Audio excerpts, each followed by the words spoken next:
Oi, pessoal, tudo bem com vocês? Bem-vindos aí a mais um Elas e Companhia, nessa quinta-feira aí à noite, você em casa acompanhando a gente. Toda quinta-feira nós estamos aqui sempre com um assunto diferente. Temos aí vários convidados participando, uns rostinhos diferentes. Sejam muito bem-vindos ao Elas e Companhia desta noite de quinta-feira.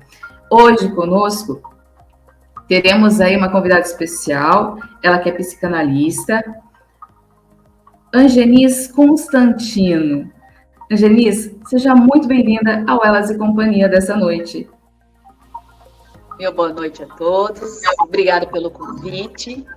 É um prazer estar aqui com vocês para a gente adquirir um pouco mais de conhecimento, como todas as quintas-feiras. Angenis, vamos lá, para o pessoal de casa que não conhece a Angenis, vamos falar um pouquinho de quem é a Angenis? Angenis Constantino? Angenis Constantino é filha de um casal. Meu pai era bancário, trabalhou no Banco do Estado do Paraná, começou em Curitiba, veio para Santo Antônio da Platina, fez a carreira dele basicamente aqui. Minha mãe sempre foi dona de casa, os dois vêm de uma família muito simples, e a Angenis é filha desse casal, junto com mais 3 irmãos, sou a segunda, os outros são todos meninos. E dentro dessa família grande, tem umas 2 irmãs que meus pais trouxeram para cuidar. E eu fui uma criança com bastante dificuldades emocionais, né? Muita dificuldade. E me tornei uma adulta reflexo dessa infância, como todos nós. E a psicanálise aparece na minha vida como uma última tentativa de fazer algo de bom da vida. Então, passei por alguns processos depressivos, foram 5 ciclos, né, em momentos de decisões importantes da vida, né? E a última delas, o que fez toda a diferença para mim, foi a maternidade. Então, no pós-maternidade tardio, aí, de 1 ano depois, houve essa crise, né, que foi onde me encaminhou a estar buscando uma ajuda diferente, né? Porque nesse processo todo sempre houve ajuda de algum profissional, de alguma forma, e aí eu encontrei a psicanálise como foi o lugar onde eu encontrei a ajuda que eu precisava naquele momento. E a paixão foi tanta que fez muito sentido buscar isso e transbordar, né? Que eu acho que é tudo que a gente aprende, de alguma forma, só se torna,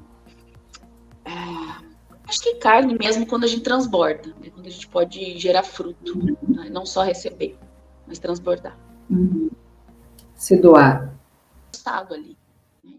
Essa tomada de consciência, né? Quando a gente chama de tomada de consciência, é trazer aquilo que já é conteúdo meu para minha consciência, para que aquilo seja de propósito, para que eu tenha a possibilidade de trabalhar nessa situação com um propósito, né, específico.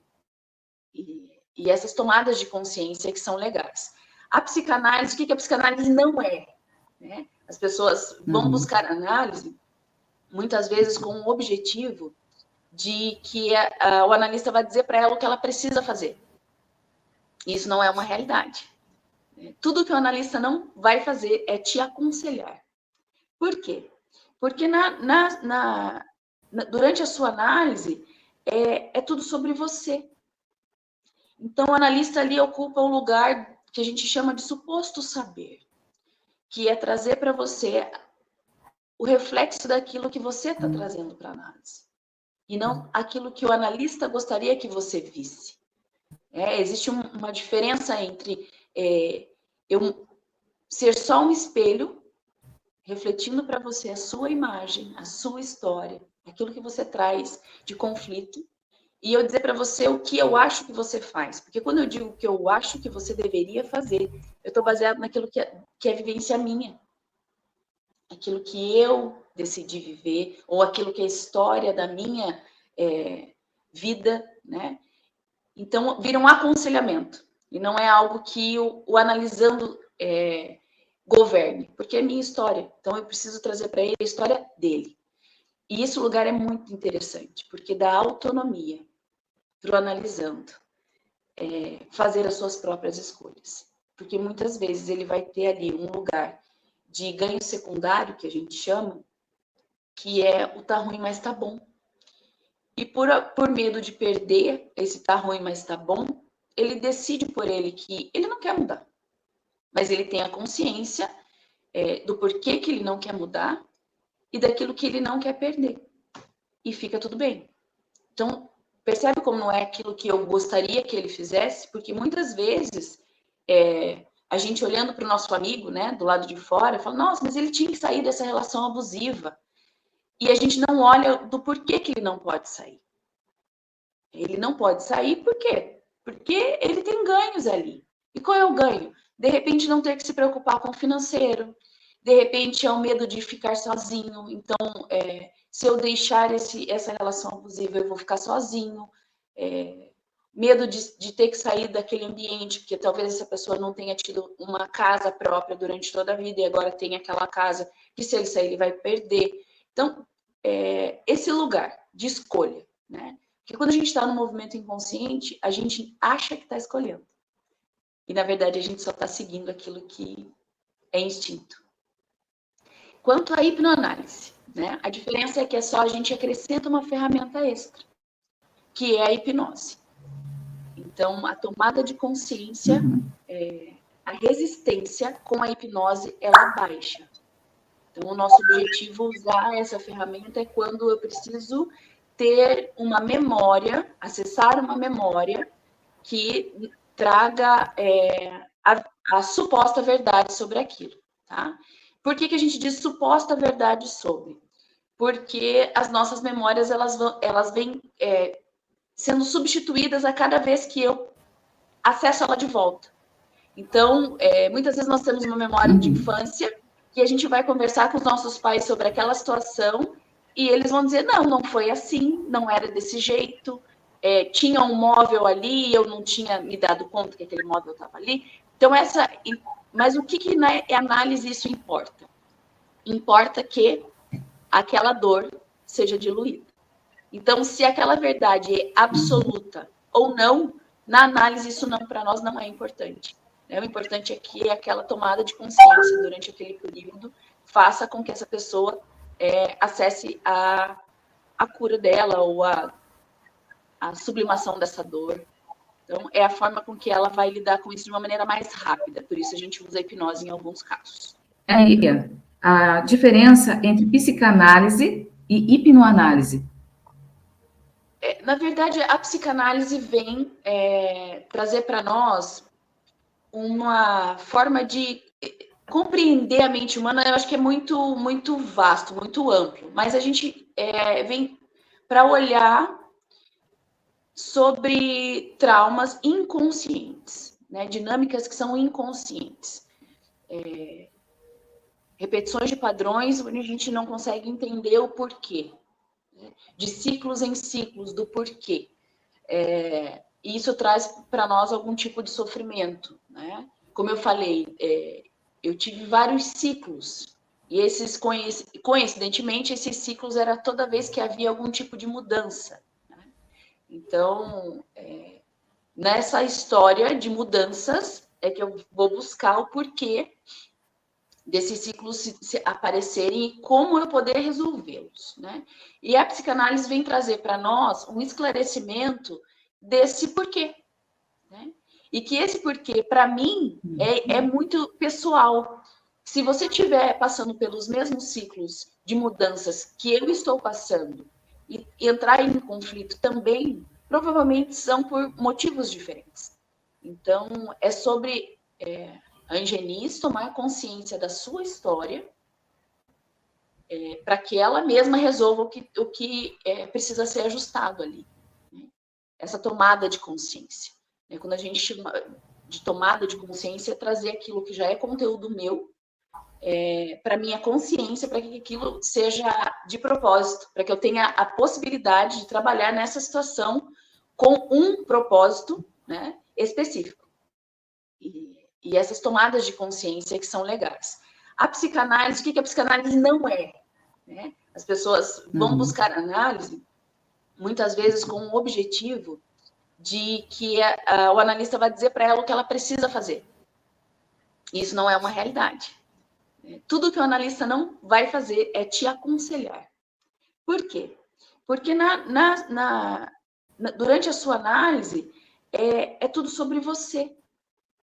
Então, o analista ali ocupa um lugar que a gente chama de suposto saber, que é trazer para você o reflexo daquilo que você está trazendo para a análise, e não aquilo que o analista gostaria que você visse. Existe uma diferença entre eu ser só um espelho, refletindo para você a sua imagem, a sua história, aquilo que você traz de conflito, e eu dizer para você o que eu acho que você faz. Porque quando eu digo o que eu acho que você deveria fazer, eu estou baseado naquilo que é vivência minha. Aquilo que eu decidi viver, ou aquilo que é a história da minha vida, né? Então, vira um aconselhamento. E não é algo que o analisando governe, porque é minha história. Então, eu preciso trazer para ele a história dele.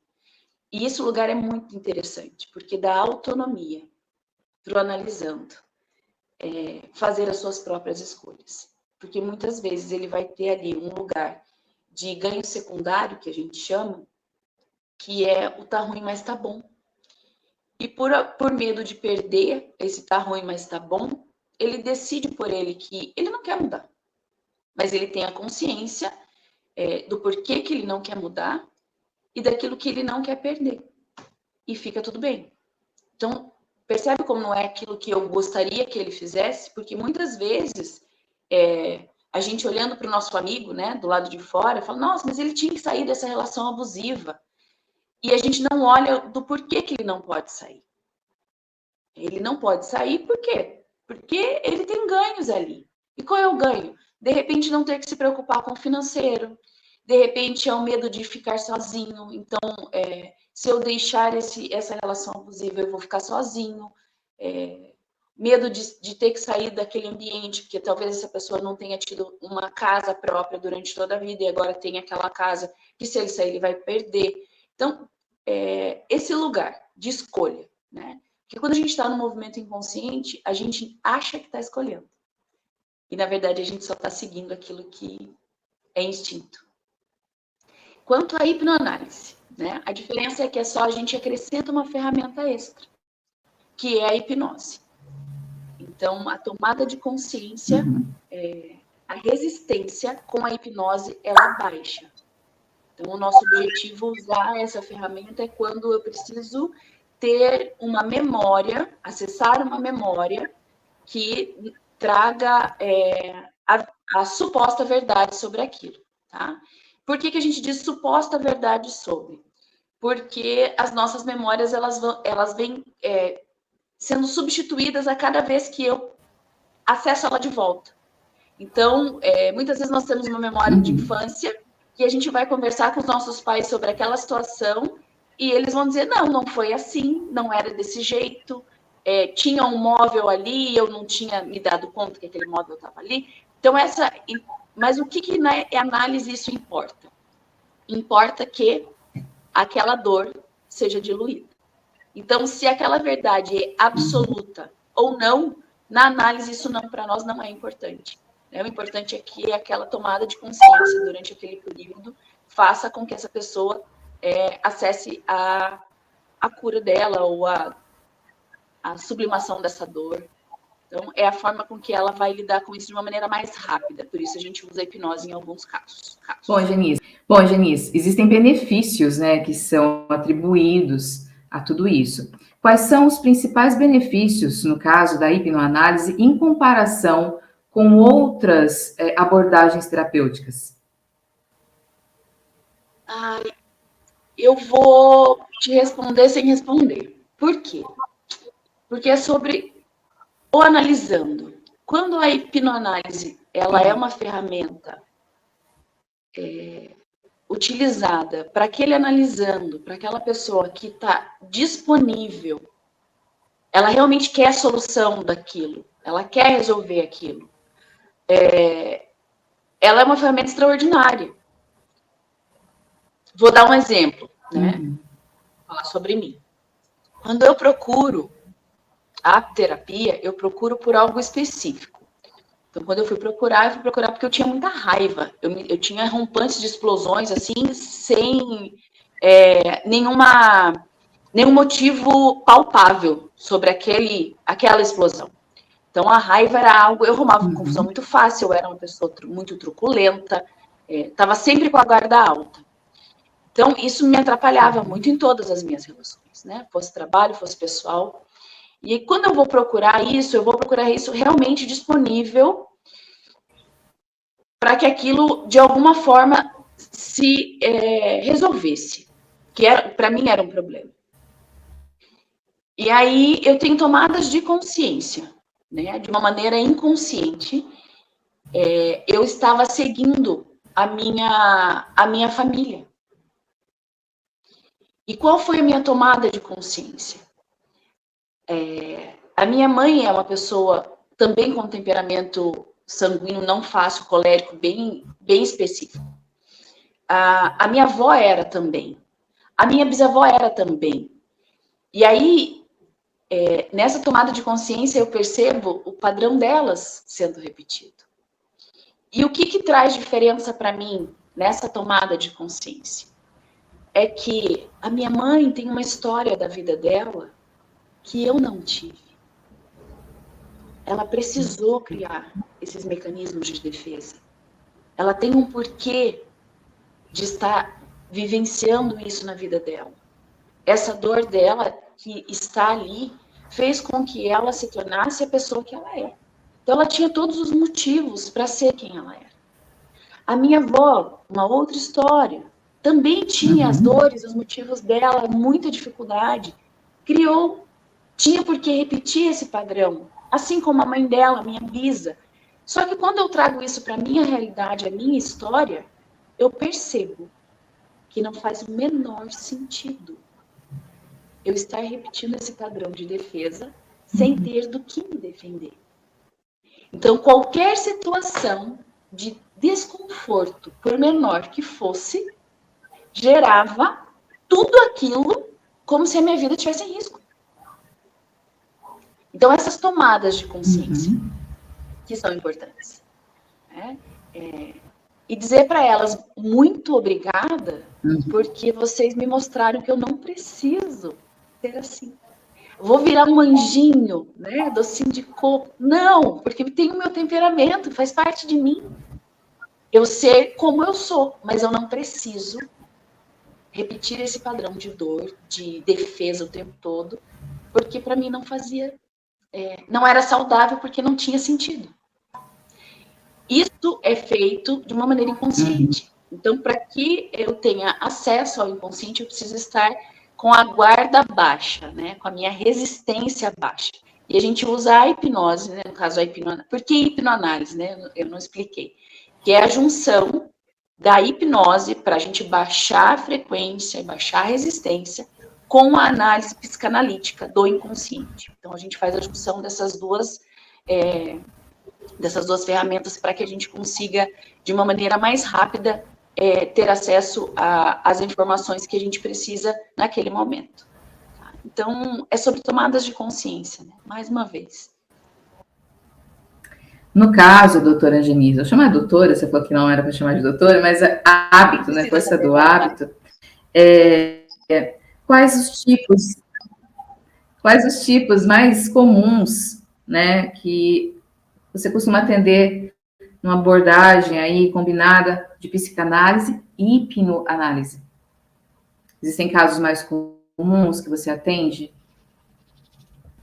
Tem. A gente tem, assim, a gente brinca, né, que cada analisando tem um analista que merece, né? Mas por quê? Porque acaba que a gente tem as questões que a gente deu conta em nós, né?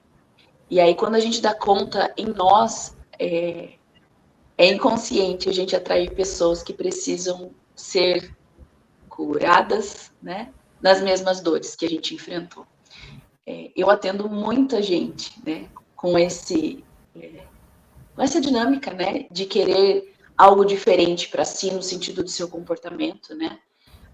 Dos bonzinhos né? Aqueles bonzinhos que não dizem não a ninguém, fazem tudo para todo mundo, até os malzinhos que brigam com todo mundo. E é uma dinâmica muito legal de ser trabalhada. Mas atendo disfunção alimentar, atendo luto, né?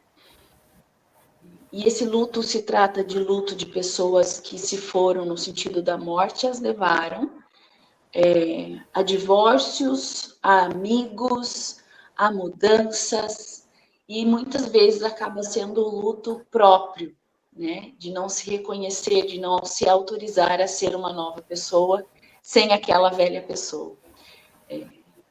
Ansiedade, adolescentes, né? Essa dinâmica de pais de adolescentes e adolescentes é algo muito, muito interessante quando a gente trabalha também. É importante a gente entender que cada um é um, né? E se tem algo que você... Abusos também é algo que a gente atende muito, muito, muito, né? E por incrível que pareça, né? São adultos já com seus 30, 40, 50, 60 anos que arrastam esse abuso, né, para sua vida adulta, e muitas vezes sem tomar consciência do estrago que isso causou, né, e foram abusados quando crianças, né? Então, essa dinâmica da gente estar vivo, né, de coisas que a gente não se percebe, né? Se a gente gastasse um pouco mais de tempo olhando para si, né, e aí esse olhar para dentro, do que, de quem eu sou realmente para mim, e o que eu autorizo que as pessoas façam comigo, né? Porque não é sobre o outro, e isso é muito legal. Eu trazer a consciência de que o responsável pela história que eu estou vivendo sou eu. Ai, mas o outro fez. Não, mas ele só fez porque de alguma forma, inconsciente ou não, eu autorizei. Eu autorizei. Se eu estou numa relação abusiva, é porque eu permito. Eu autorizo. E essa relação abusiva pode ser amizades, não é necessariamente uma relação afetiva homem-mulher, né? Ou pais e filhos. Muitas vezes eu escolho alguém abusivo porque inconscientemente eu sigo a dinâmica dos meus pais, onde tinham uma relação abusiva. Então é natural, é um ambiente confortável para mim conviver em um novo ambiente também abusivo. Então é algo que eu já sei lidar. Então eu vou fazer igual. Genice, diante dos fatos aí que você relatou, né? As pessoas trazem traumas da infância consigo, passam por abusos às vezes durante a infância. Isso tudo acarreta para a gente um certo peso na vida adulta. E a gente procura, logicamente, cada um dentro do seu contexto de vida, buscar a cura, né, para tudo isso. Diante dos atendimentos que você deve atender seus pacientes aí, tem alguma história que marcou, que impactou, digamos assim, que a hipnoanálise e a psicanálise impactaram a vida dessa pessoa, que você possa ilustrar? São inúmeras, né? É gratificante a gente perceber esse adulto tendo essa tomada de consciência e autorizando aquela criança que está dentro dela a viver a melhor vida possível através desse adulto. Tem um caso muito legal. Essa pessoa me procura porque ela queria dar um norte na vida dela e assim, eu falei, mas qual é a dificuldade? É estudar? O que ela falou? Não, a minha dificuldade é não conseguir sair de onde eu estou. Falei, ok, vamos lá. Daí, claro, né, a gente vai resumir aqui, mas são várias sessões. Então, essa pessoa traz para mim um currículo invejável de especializações em uma área específica, né? Esse currículo, eu falei, meu Deus, né? Qual é a dificuldade de uma pessoa dessa arrumar trabalho? E aí, nessa fala, eu falo, ok, qual é a sua dificuldade? Eu já prestei concurso, passei. Nisso. Concursos, assim, qualquer pessoa com o mesmo objetivo de vida jamais abriria a mão daquilo. E não conseguia assumir o concurso. Ou assumir o concurso e não conseguir ficar. Para ganhar muito bem e ter um trabalho renomado. Vamos olhar isso. E essa pessoa trabalhava em uma mesa, né? Ganhando um salário mínimo, e essa mesa protegia ela. E aí a gente vai entender o significado dessa mesa, dela não conseguir sair desse lugar. Essa mesa protegia ela dos 4 lados. Então, o único espaço que tinha para essa pessoa entrar e sair era o espaço do corpo dela. Então, ela tinha domínio de quem entrava e quem saía. E aquele espaço não cabiam 2 pessoas, era só ela. E aí, nós conversando, houve um abuso. Lá atrás. Em torno dos 5 aos 8 anos, se eu não me engano. E o que o inconsciente dela fez? Se você sair dessa mesa, você vai ficar exposta. Então, não saia daqui. Aqui você está segura. A criança dela ficou segura naquele quadradinho. Então, jamais que ela poderia trabalhar com outras pessoas num ambiente aberto. Né? Estar totalmente disponível, né? O corpo dela está ali exposto. Então, essa foi uma dinâmica. E aí, com essa tomada de consciência, a vida deslancha. Ou não. E aí ela pode ter também essa tomada de consciência e dizer, ok, é por isso eu estou segura para mim estar confortável aqui e eu vou ficar aqui. Não é sobre certo e errado, é sobre o que o nosso inconsciente faz conosco, de não nos deixar ter escolha. A tomada de consciência é para isso, para que eu tenha escolha de propósito, de fazer aquilo com aquele propósito. Não quero ficar aqui seguro, estou bem aqui, não quero sair daqui. Mas não era algo que estava fazendo bem.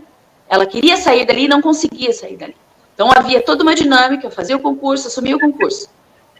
E aí, em algum momento, ela se desligava do concurso. E aí, quando a pessoa que ela prestava serviço sabia que ela estava disponível, um extraordinário funcionário, liga de volta, e ela volta para o mesmo lugar. E é sempre para o mesmo lugar. Né? Então, algo lá atrás precisava ser resolvido. Né? Um outro caso com alimentação. Tinha um alimento específico e durante a semana ficava tudo bem, a pessoa não precisava consumir esse alimento. Quando chegava no final de semana, era um consumo exacerbado daquele alimento. E com isso foi havendo ganho de peso, né, no decorrer dos anos. E aí havia uma memória afetiva, um luto não elaborado e uma memória afetiva. Então, a maneira que ela tinha de manter a pessoa que ela amava perto dela era consumindo aquele alimento de uma maneira excessiva. Então, aos finais de semana, que era quando ela estava com aquela pessoa. E isso, assim, são dinâmicas das nossas crianças internas, né? Os lutos não elaborados, né? Uma pessoa que não consegue ter vida, né?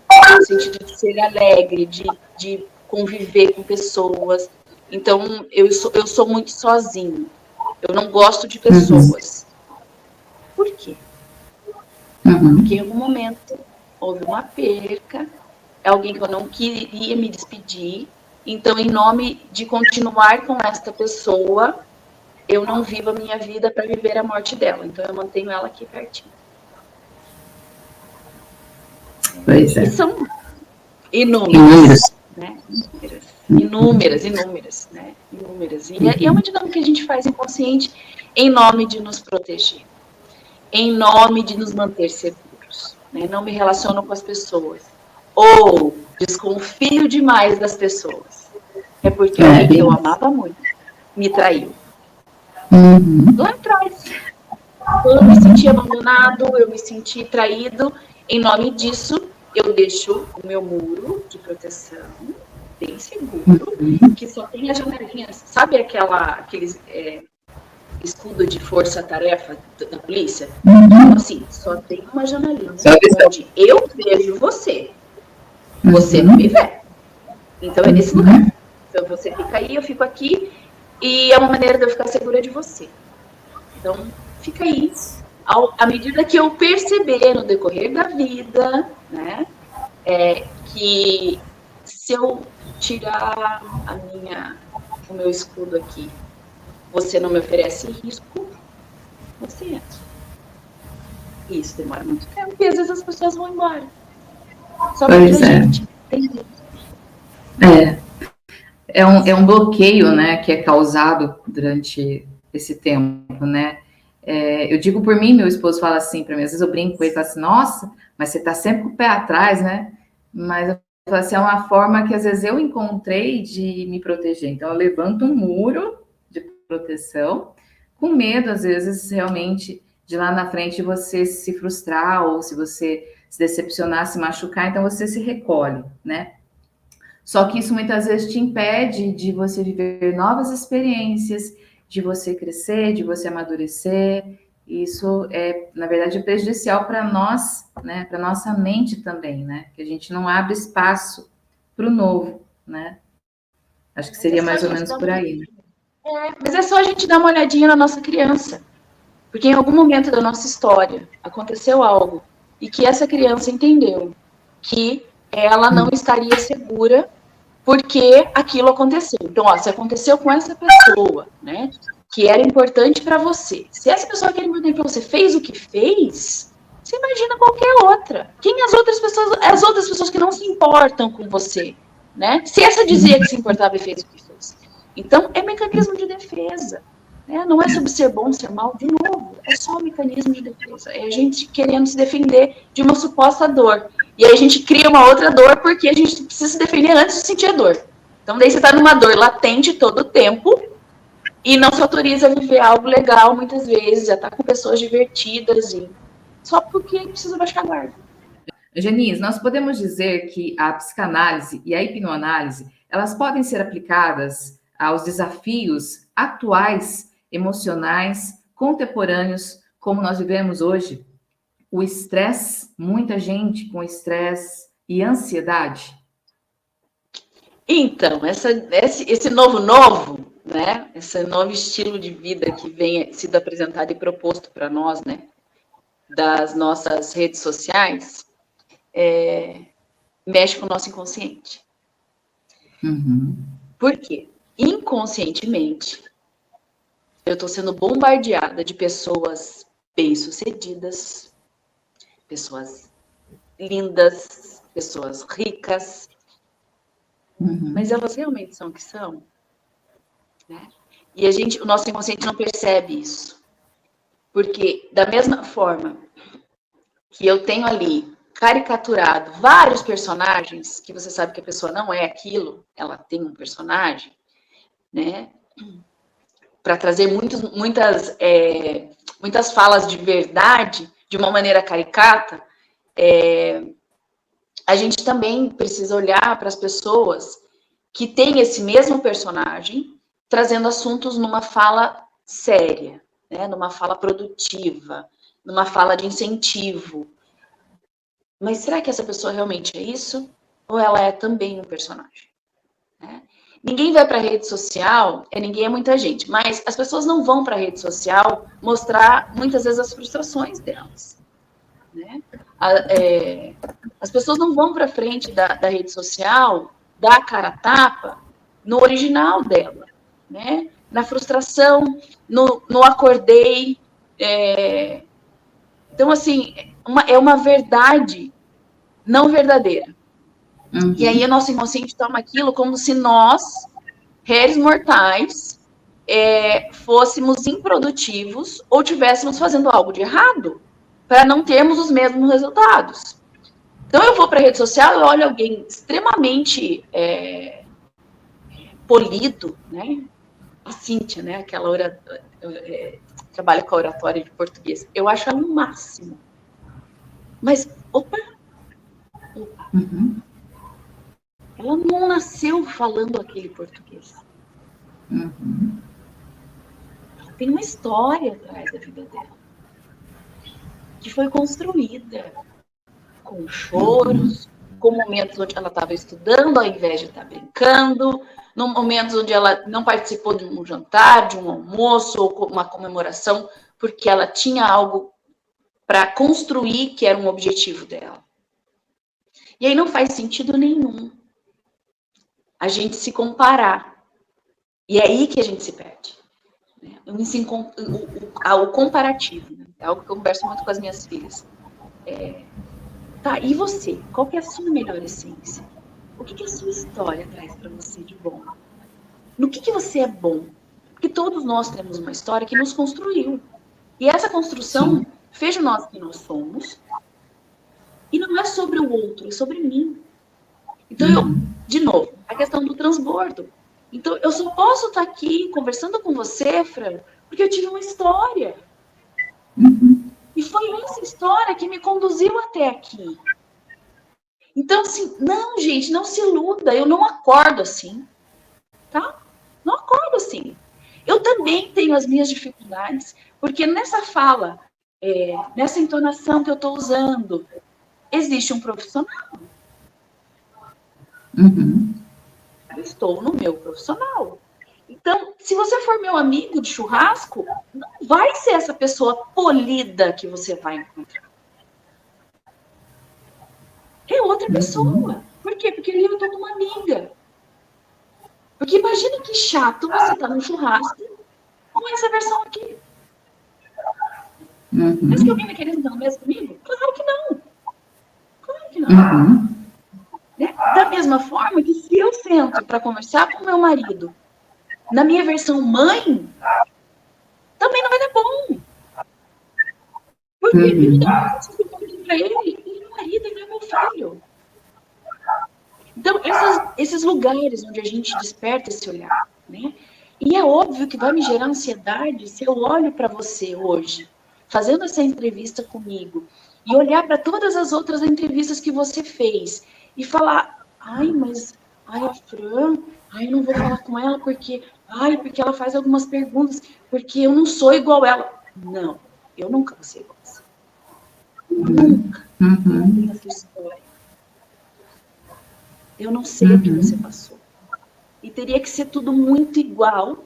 E além de ser igual, eu precisaria ser você. E isso não é possível. Não é possível.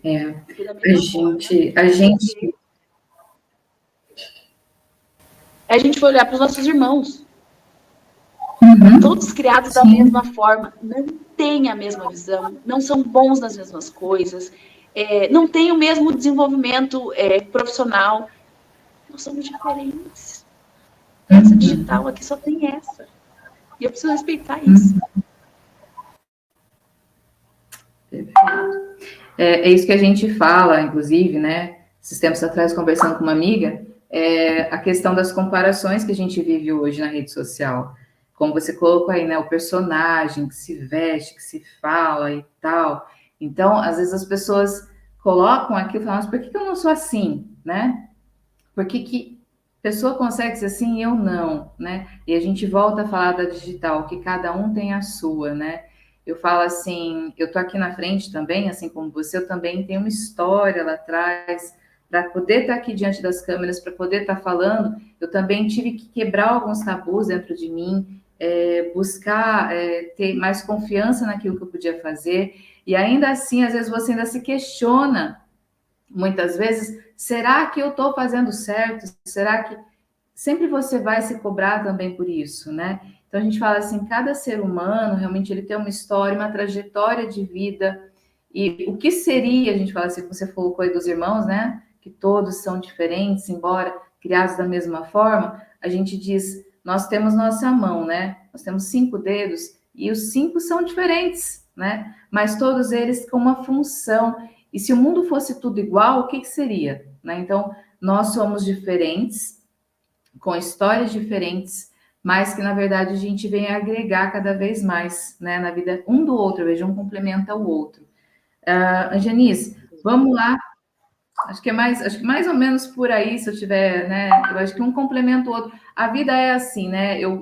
Um vai ser diferente de mim, mas ele vem agregar alguma coisa que eu não tenho, o outro chega com mais alguma coisinha, e assim a gente vai crescendo mutuamente, né? A gente nunca aprendeu tudo, a gente nunca sabe tudo. A gente sempre vai aprender cada dia mais com alguém que vem trazer para nós. Sim, e se a gente for se comparar, né? Eu posso, no máximo, fazer isso com a Genise de ontem. Uhum. Porque se eu for me comparar com a Genise de 10 anos atrás, também não é justo. Por que eu não fiz isso lá atrás? Porque eu não tinha essa vivência que eu tenho hoje. Uhum. Eu não era essa pessoa que eu sou hoje. É injusto, até comigo. Sim. Porque ali eu tinha uma experiência, eu fiz o que deu com a vida que eu tinha. Uhum. Então, de novo, né, eu respeito pela nossa história. É só. Sim. Eu posso daqui para frente, né? E esse para frente também, se eu for, eu posso ter, eu brinco, né? Eu preciso ir para Londrina. Então, ok, meu caminho mais fácil para ir para Londrina é passando por Jataizinho e Biporã, onde tem a ponte ali. Se essa ponte cair, eu nunca mais vou poder ir para Londrina? Não, eu posso traçar outros planos, desde que eu tenha um objetivo, que é chegar em Londrina. E na vida a gente pode fazer a mesma coisa. Eu tenho um objetivo. Qual é o objetivo? É aquele. Então, por aqui não deu certo. Então, ok. Vamos lá. Então, é tempo de eu parar e fazer um novo planejamento para ver como eu posso alcançar aquele objetivo. Né? É tempo de eu parar e olhar, realmente esse objetivo faz sentido nesse momento? Talvez se eu chegasse em Londrina por aqui, pudesse encontrar outras coisas. Então, toda pausa que nós encontramos na vida, ela vai trazer para nós algo que precisa ser olhado. Com carinho, né? Com atenção. Respeito próprio.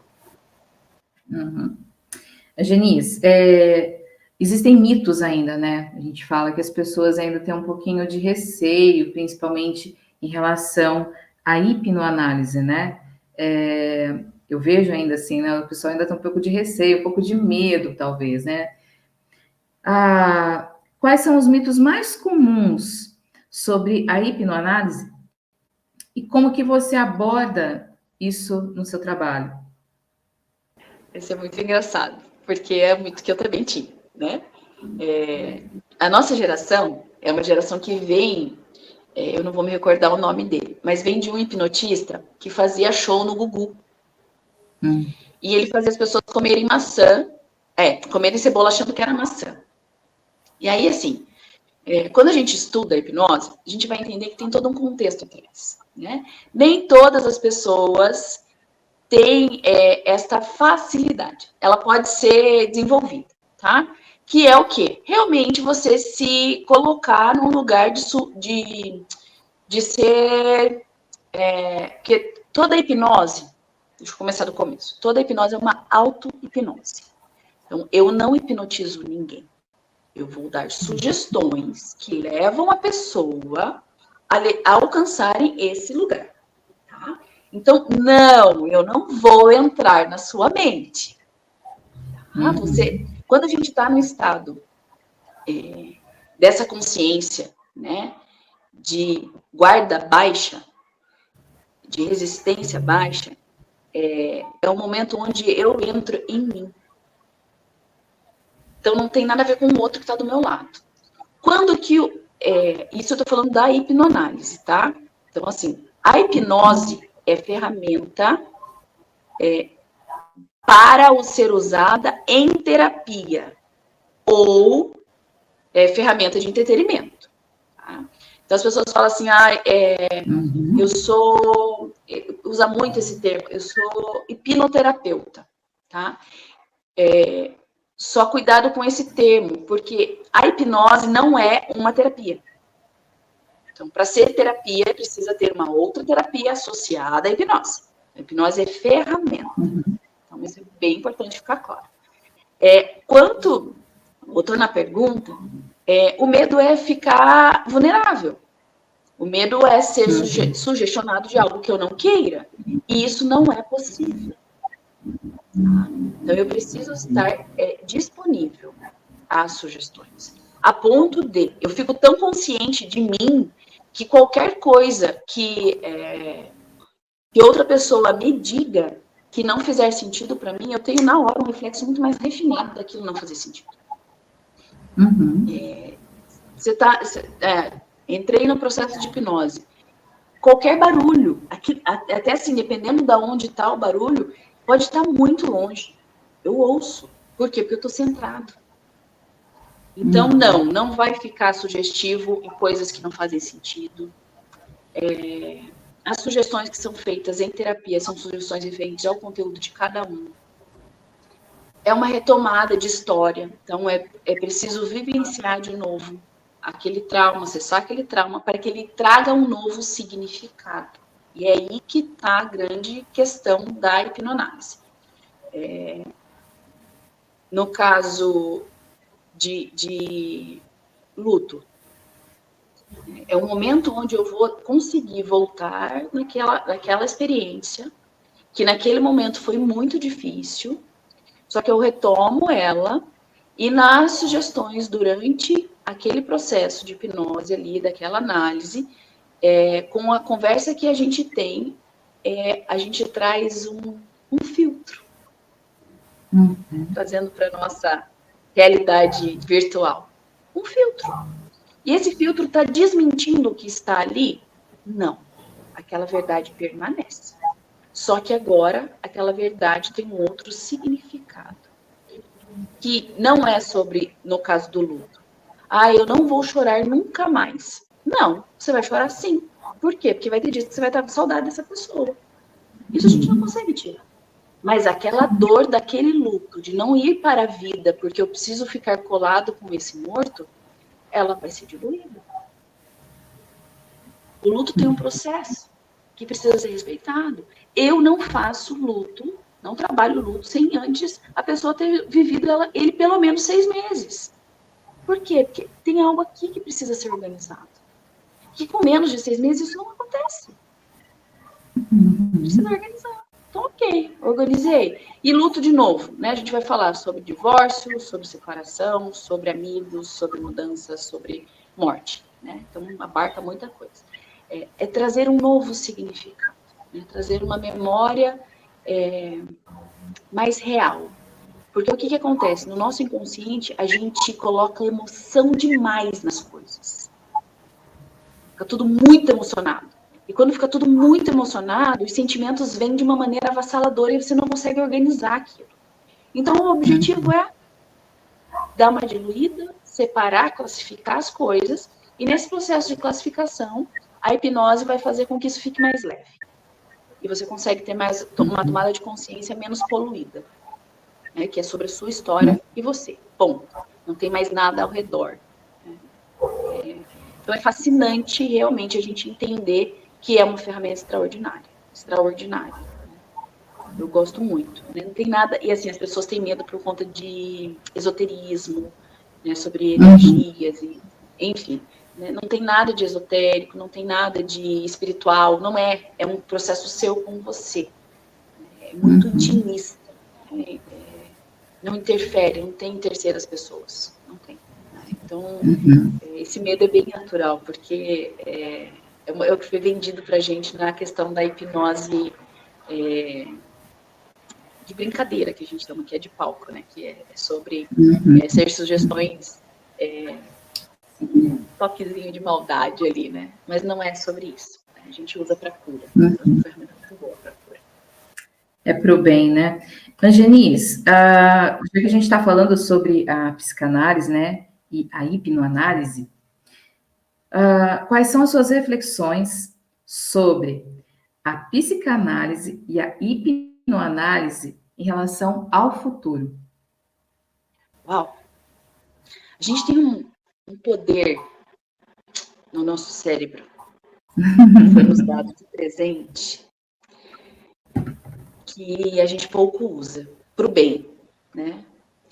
E que é algo que a gente pode fazer diferente. Né? Normalmente, quando eu estou numa ferida, eu vou fazer uma projeção de vida ruim. Eu vou olhar para o meu futuro de uma forma ruim. E a nossa... hoje, essa geração que está sobre a Terra, né, que é muito virtualizada hoje, tem pouca vivência pessoal e mais virtual, tem trazido muito dano emocional. Porque hoje não se abraça mais, né? Eu não sei a sua idade, mas na minha infância era tão orgânico a gente andar abraçado com as amigas. Era tão orgânico a gente poder estar junto, né? Rir de nada e tomar um sorvete. E o não estar em casa sozinho, né? Só assistindo TV. E tem trazido uma geração muito doente emocionalmente, porque eles não lidam com seus próprios conflitos. Por quê? Porque eles não desenvolvem conflitos externos, porque eles não convivem.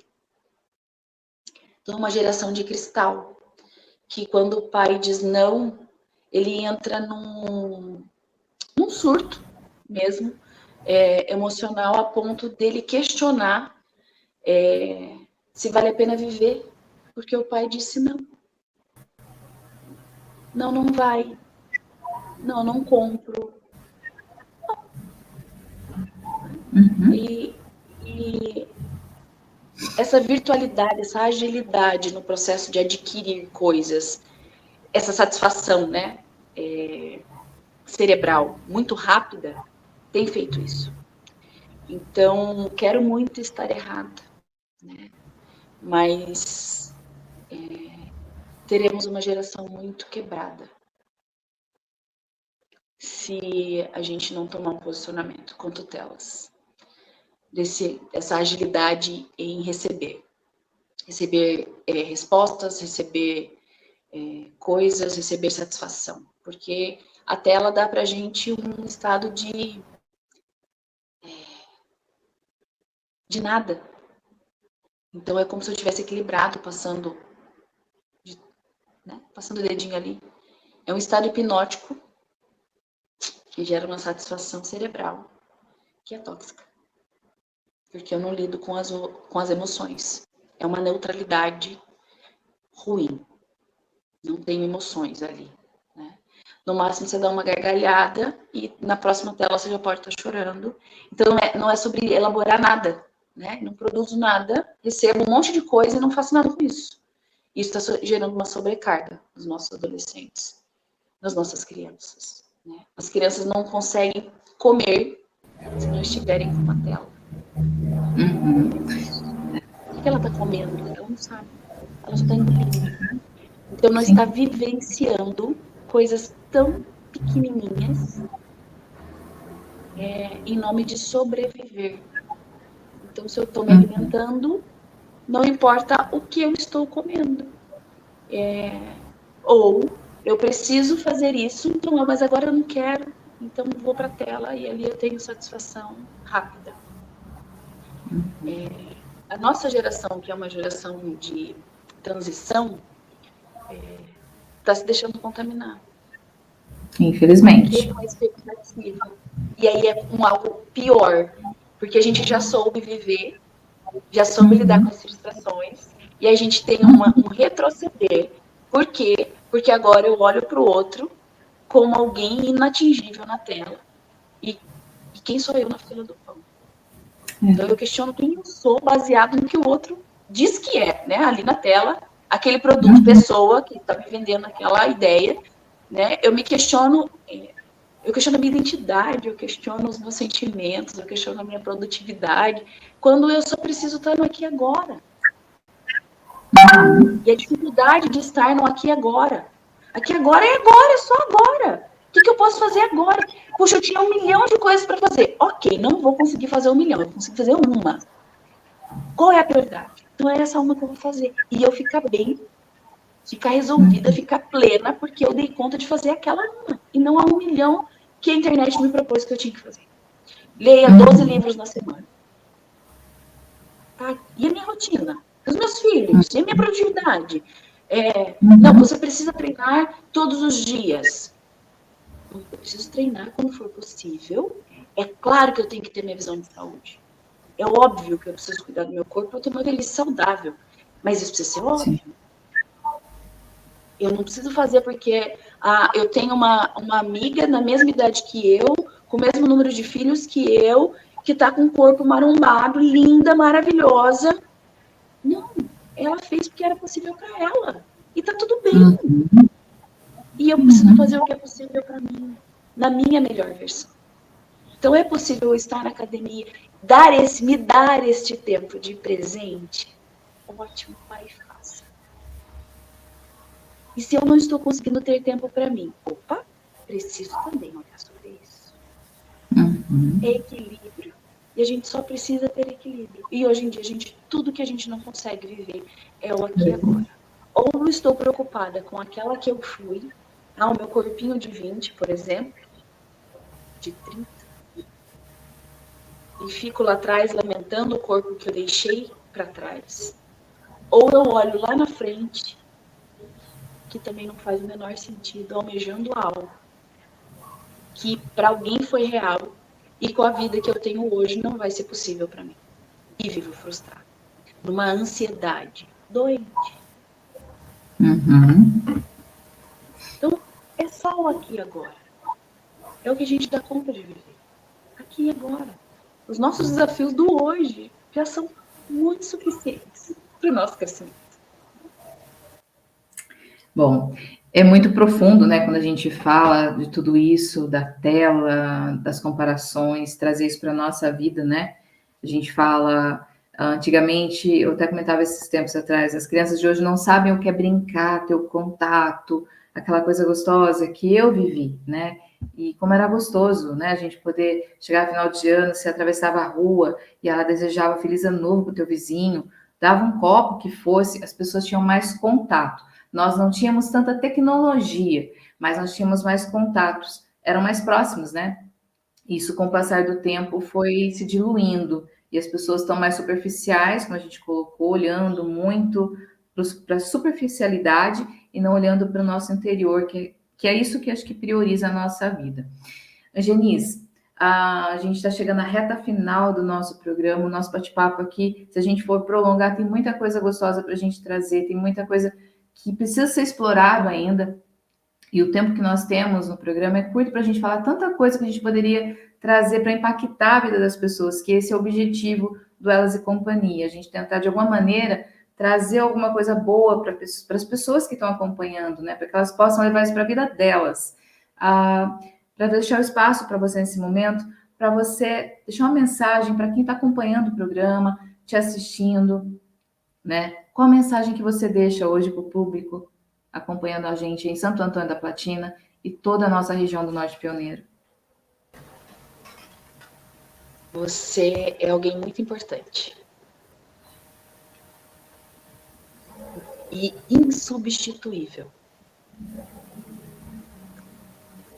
Porque o dia que você desistir de você, nada mais vai valer a pena. E por mais que muitas vezes você não se dê valor, sempre tem alguém do seu lado. Às vezes não está tão perto, mas alguém que olha para você e se inspira.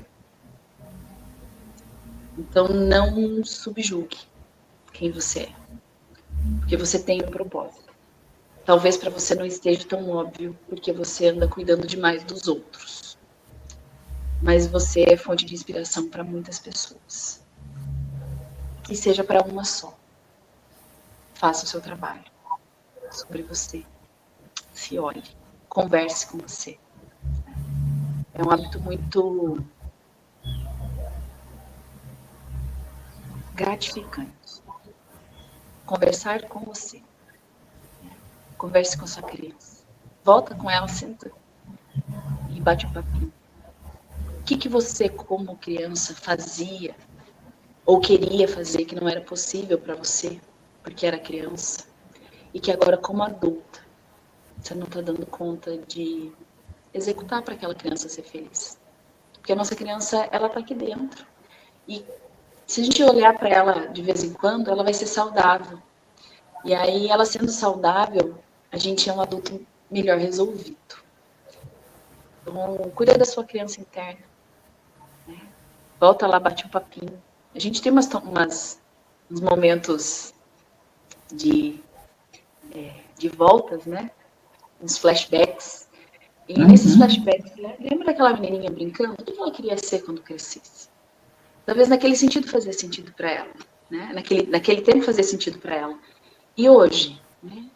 O que ela se tornou depois que ela cresceu? Ela está realizada? Por que ela não está realizada? Será que ela anda cuidando de muita gente? Então, o nosso manual do fabricante nos dá uma orientação muito importante. E que muitas vezes a gente não se atenta à profundidade disso. Então, a orientação é que nós possamos amar Deus sobre todas as coisas. Mas ele não termina aí. Né? Nós precisamos amar o nosso próximo. Mas também não termina aí. Como a nós mesmos. E muitas vezes você diz que ama o próximo, você diz que ama a Deus, mas tudo que você não faz é se amar. E se eu não dou conta de amar a mim, que vivo em mim, que preciso de mim, que lugar a gente acha que ocupa na vida do nosso próximo? E que relacionamento é esse que eu consigo ter com Deus? Eu não dou conta de nem amar. Vale a reflexão. Obrigada, Geniz. Bom, pessoal, e quem quiser saber um pouquinho mais sobre a hipnoanálise, a psicanálise, eles podem entrar em contato. Você pode deixar até o telefone, que o João depois deixa na tela para a gente. Qual o contato que o pessoal pode acessar a Angeniz? O Instagram é uma opção rápida, que é o Angeniz Constantino. Tem alguns conteúdos lá, algumas diquinhas. E pode ser pelo telefone. Vou me comprometer a passar o telefone pelo WhatsApp, tá? Vou passar para o João, para ele colocar para vocês, porque eu ainda sou da era de que agora só guardo o essencial. Então, como o telefone está no celular, eu não sei o telefone. Então, vou encaminhar para vocês depois. Mas o Instagram tem lá todas as informações também, se vocês precisarem. E fico à disposição. Muito obrigada, viu, Fran, pelo convite. É sempre bom transbordar. E fico à disposição se vocês quiserem bater um papinho novamente. Nós que agradecemos a tua participação com a gente aqui hoje no programa do Elas e Companhia. A gente fala que o programa, o enfoque é feminino, mas a gente invade mesmo a vida de todo mundo. E a gente quer mais é que as pessoas transbordem por dentro, né? Que a gente possa transbordar e exalar o melhor de nós aí para a gente passar. Geniz, muito obrigada. Deus te abençoe muito nessa tua carreira, sua jornada aí, tá bom? Deus abençoe. Obrigada. Você também, Fran. Fiquem bem. Amém. Bom, pessoal, o Elas e Companhia chegando à reta final nessa edição dessa quinta-feira. Semana que vem estamos de volta com mais Elas e Companhia, com muita novidade, muita coisa bacana para você. Não perca. Lembrando que os nossos apoiadores estão aí, o Salão Bela Brasil da Fran e também Pet Shop é o Bicho sempre conosco. É isso aí, gente. Até o próximo Elas e Companhia. Até lá.